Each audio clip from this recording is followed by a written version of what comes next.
అమ్మా హేమ, అదిగో నువ్వు అడిగిన టెన్నిస్ కోచ్. ఫెంటాస్టిక్. అడుగో నీకు నేర్పడానికి కోచ్. అతనా? ఓడిపోయిన వాడు నాకే నేర్పిస్తాడు.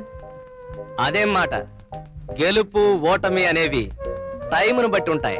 Correct correct. అమ్మా నువ్వు వెళ్ళి ఆడుకో.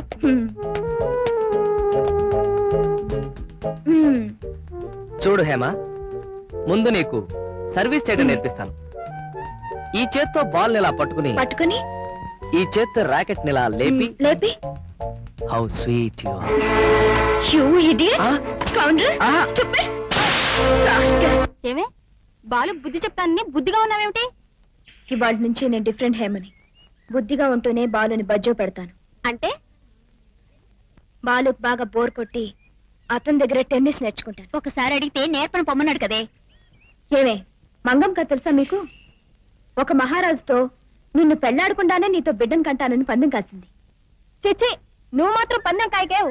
అతను రెడీ అన్నాడంటే నువ్వు పెళ్లి కాకుండానే తల్లివైపోయి నలుగురిలో నవ్వులు పాలైపోతావు. నాతో జోకులు కట్టేకు. నేను అనుకున్నది సాధిస్తానని మర్చిపోకండి. పద, మొదటి సీన్ చూద్దుగాని.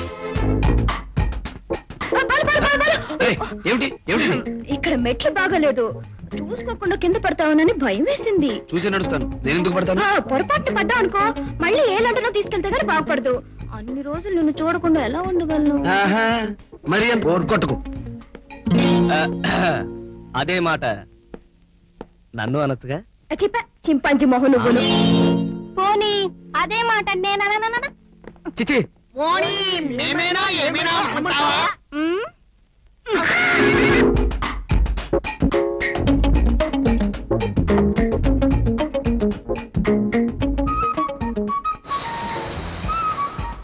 బాలు, అయ్యో ఏమిటిది?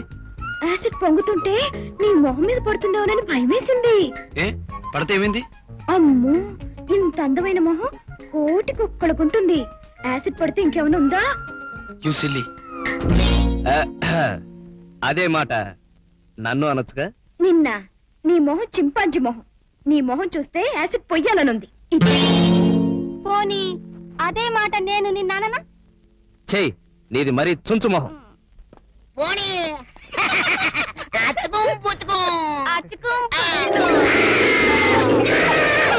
సుఖం శుభం కళ నిజం కౌగిలించుకున్న వేళ ఇక్కడే ఇలాగే ఉండిపోతే ఎంత బాగుంటది, ఎంత బాగుంటది. అమ్మాయి అబ్బాయి ఒకటై వద్దన్న ఒళ్ళంతా వలపై